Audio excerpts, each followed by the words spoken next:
جو پچھلا دور گزرا ہے 4 سال کا، اس میں بھی حکومت ہماری نہیں تھی، لیکن ہم تمام بائی الیکشنز جو ہیں وہ جیتے تھے، اور جو جب پوری دھاندلی کے باوجود، پوری جب دھاندلی ہوتی ہے پوری دنیا دیکھتی ہے، آپ نے دیکھا تھا وہ جو ڈسکا میں ہوا تھا، جب اچانک دھند آ گئی تھی اور پورا پریزائڈنگ جو آفیسرز تھے، عملہ تھا، وہ سارا غائب ہو گیا اور 12 گھنٹے بعد ان کو لایا گیا، تو ہمیں کچھ ہزار سے ہرا دیا گیا۔ لیکن اگلے دن جب ہم نے پروٹیسٹ کیا، اگلے دن میں ڈسکا گئی، تو پھر وہ فتح مسلم لیگ نون کے نام ہوئی۔ تو میں یہ سمجھتی ہوں کہ مسلم لیگ نون نے تمام مشکلات کے باوجود، جیلوں میں جانے کے باوجود،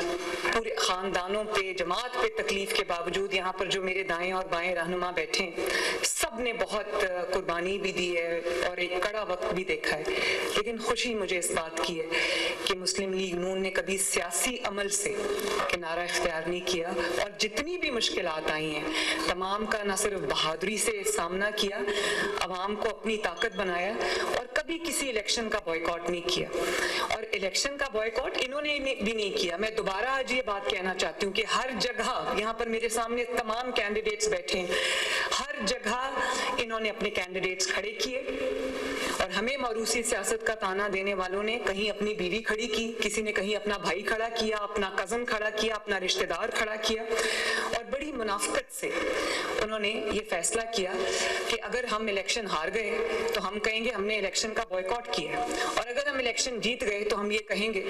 کہ کیوں ہم نے الیکشن کا بائیکاٹ کیا ہے، باوجود اس کے اتنا بڑا ایک ریولوشن آیا کہ ہم جیت گئے۔ تو یہ جو منافقت انہوں نے کی ہے کہ ہر جگہ کینڈیڈیٹ بھی کھڑا تھا، ہر جگہ کیمپین بھی چلائی، ہر جگہ انہوں نے اپنے لیڈر کی تصاویر بھی لگائیں، ہر جگہ انہوں نے اپنے لیڈر کا نام لے کے انہوں نے کیمپین کی، اور الیکشن سے کچھ دیر پہلے ان کے تمام جگہ ان کے پولنگ اسٹیشنز اور وہ پولنگ بوتھس جو ہیں، وہ پولنگ کیمپس جو ہیں وہ قائم تھے، اس کے اندر یہ بیٹھے بھی ہوئے تھے۔ وہ اور بات ہے کہ وہ سب خالی پڑے رہے، کوئی ووٹ ڈالنے نہیں آیا۔ اب آپ لاکھ تعویلیں گھڑتے رہے، بات یہ ہے کہ اب عوام کو سمجھ آ گئی ہے، نہ آپ کے کوئی جلسوں میں آتا ہے، نہ آپ کے کوئی بہکاوے میں آتا ہے، نہ آپ کے کوئی اب یہ جو آپ نے بیانیاں کہ آپ نے رٹ لگائی ہوئی تھی، نہ آپ کے بیانیے سے اب لوگ بے وقوف بنتے ہیں۔ لوگوں کو وہ جو 4 سال آپ گزار کے گئے ہیں، وہ پاکستان کی تاریخ میں بھلے بدترین دور یاد رکھا جائے گا، لیکن اس کا فائدہ یہ ہوا ہے کہ لوگوں کو اصل اور نقل کا فرق جو ہے وہ پتہ چل گیا ہے، اور وہ 4 سال جہاں پر ایک تاریخ کا بدترین دور جو ہے اس کے طور پہ یاد رکھا جائے گا، عبرت کے طور پہ یاد رکھا جائے گا، وہاں ایک ایگزامپل سیٹ ہو گئی ہے کہ جو کہتے تھے کہ اب پرفارمنس کی سیاست نہیں رہی، بیانیے کی سیاست ہو گئی ہے۔ تو بیانیے کی سیاست جس طرح پٹی ہے اس دفعہ، وہ کتنی دیر بیانیہ چل جاتا ہے کہ کوئی چور ہے، کوئی ڈاکو ہے، بدتمیزی کرو، جلسے میں آوازیں لگاؤ، لوگوں کو گریبان پکڑو، یہ گریبان پکڑ کے گھسیٹ دو، فلانا چور ہے، فلانا ڈاکو ہے۔ اور ان 4 سالوں میں جس طرح سیاست کو داغدار کیا گیا، جس طرح سیاست کو ذاتی دشمنی میں تبدیل کیا گیا، اس کے گہرے اثرات ہیں ہمارے معاشرت کے اوپر، ہماری سوسائٹی کے اوپر۔ اس سے باہر آتے آتے بھی لوگوں کو ٹائم لگ جائے گا۔ اس لیے جو خود وہ 4 سال میں کر چکے ہیں، آج وہ اس چیز کا اگر شکوہ کرتے ہیں تو اس بات کی نہ کوئی وقت ہے، نہ کوئی اہمیت ہے، اور نہ ہی اس پہ کوئی سیریسلی کام دھرتا ہے۔ اس کی وجہ یہ ہے کہ ابھی چند سال پہلے آپ نے جو لوگوں کے ساتھ کیا تھا، آج آپ اس کا رونا روئیں گے تو کوئی نہیں سنے گا آپ کی بات۔ یہ جو تمام ایک جس کو کہتے ہیں کہ روایت آپ نے سیاست میں ڈالی ہے، یہ ہمیں اسی دن پتا تھا کہ it will come to haunt you and it is haunting you now۔ تو مجھے خوشی اس بات کی ہے کہ اللہ تعالیٰ کے فضل سے جو نیریٹو ہے وہ بدتمیزی، بد تہذیبی، گالی گلوچ، خواتین کو آوازیں کسنے، خواتین کی بے حرمتی کرنے، لوگوں کے گھروں کی سیاست، لوگوں کو گالی دینے سے، شور شرابہ، فتنہ فساد، دنگا لڑائی، اس سے جو نیریٹو ہے وہ الحمدللہ پرفارمنس کے اوپر واپس شفٹ ہوا ہے۔ اور آپ بوائیکاٹ کریں یا آپ کچھ بھی کریں، جب جینوئنلی لوگوں کی طاقت ہوتی ہے، اس کو نہ کوئی بوائیکاٹ روک سکتا ہے، نہ کوئی ظلم روک سکتا ہے، نہ کوئی اور چیز روک سکتی ہے، نہ کوئی کرفیو روک سکتا ہے۔ تو یہ لوگوں کو اس بات کا احساس ہو گیا کہ ان کی بقا، اس ملک کی ترقی، لوگوں کی بہتری جو ہے وہ اسی چیز میں ہے کہ ملک چلتا رہے، ملک ترقی کرتا رہے، اور جو حکمران ہیں وہ صرف حکمران بن کے نہ بیٹھا رہے، وہ بدلیت کی سیاست نہ کرتے رہیں، وہ ترقی کے لیے دن رات محنت کریں، اور وہ عوام کے لیے سوچیں، عوام کے لیے پرفارم کریں۔ ایک بات میں اور کہنا چاہتی ہوں، کیونکہ یہاں پر آج PMLN کے سینئرز بھی موجود ہیں، پرانے لوگ موجود ہیں جو جنریشن سے مسلم لیگ نون کے ساتھ ہیں، مجھے نظر آ رہے ہیں ماشاءاللہ۔ تو میں ایک بات جو میں اکثر سوچتی ہوں، لیکن آج شاید میں پہلی بار کرنے لگی ہوں، اور وہ یہ ہے کہ جو خدمت ہے وہ اتنی آسانی سے نہ مٹائی جا سکتی ہے، نہ بھلائی جا سکتی ہے۔ اور اگر آپ غور کریں، اگر میں غلط ہوں تو مجھے کریکٹ کریں، لیکن ہم سب نہ صرف سیاست کے طالب علم ہیں بلکہ تاریخ کے طالب علم ہیں۔ پچھلے 40 سال میں کوئی ایک ایسا سیاسی رہنما، کوئی ایک ایسا سیاسی لیڈر، کوئی ایک ایسا سیاستدان جس نے 40 سال سے نہ صرف یہ کہ وہ سروائیو کر رہے ہیں، بلکہ جو تاریخ کی بدترین سازشیں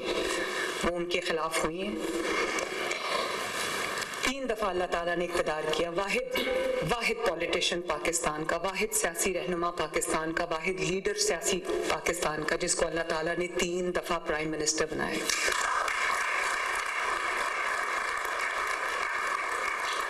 لیکن یہ کہانی یہاں ختم نہیں ہوئی، اللہ تعالیٰ نے تاریخ رقم کی، 3 دفعہ کوئی پرائم منسٹر نہیں بنا پاکستان کے 25 کروڑ عوام سے، یہ پہلا شخص ہے۔ لیکن 3 دفعہ سازش کر کے ان کو نکالا گیا۔ یہ ایک واحد لیڈر ہے جو 3 دفعہ پرائم منسٹر بنے، 3 دفعہ سازش سے باہر نکلے۔ ہر دفعہ ہر کسی نے یہ کلیم کیا، سازشیوں کا ہر دفعہ ایک نیا گروپ آ جاتا ہے، اس کا تعلق کچھ ہاتھ ملا لیتے ہیں، کچھ نیا گروپ ایک ایمرج کر جاتا ہے، اور ہر دفعہ وہ گروپ آ کے اس نے ایک ہی دعویٰ کیا۔ مشرف سے لے کر اب تک جنرل فیض تک سب نے ایک ہی دعویٰ کیا۔ انہوں نے کہا کہ یہ نواز شریف، بلکہ الفاظ تھے مشرف کے کہ نواز شریف از ہسٹری، اور ہر دور میں، سازشیوں کے دور میں آپ سنتے آئے ہیں کہ نواز شریف کی سیاست ختم ہو گئی، نواز شریف تاریخ کا حصہ بن گیا، نواز شریف کی سیاست ہم نے ختم کر دی۔ عمران خان نے بھی یہی کلیمز کیے تھے۔ آج آپ دیکھیں 40 سال میں وہ پہلا رہنما ہے، پہلا سیاسی لیڈر ہے اللہ تعالیٰ کے فضل سے، جو آج بھی تاریخ رقم کر رہا ہے۔ پرائم منسٹر شہباز شریف ان کے بھائی ہیں،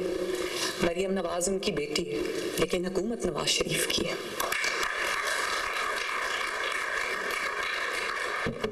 تو یہ کہنا ایگزیجریٹ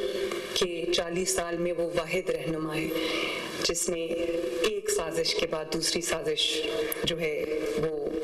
برداشت کی، اس کا مقابلہ کیا، ایک ظلم کے بعد دوسرے ظلم کا مقابلہ کیا، 11 سال 40 سال میں جلا وطنی برداشت کی، اور وہ تکلیفات برداشت کی ہیں کہ جن کا شاید احاطہ بھی ممکن نہیں ہے، اور شاید جن کو ہم محسوس نہیں کر سکتے، جس تن لاگے سو تن جانے، لیکن آج بھی اللہ تعالیٰ کے فضل سے پوری آب و تاب کے ساتھ کھڑا ہے، اور اس ملک کا پریزنٹ بھی وہ ہے، پاسٹ بھی وہ ہے، انشاءاللہ فیوچر بھی وہ ہے۔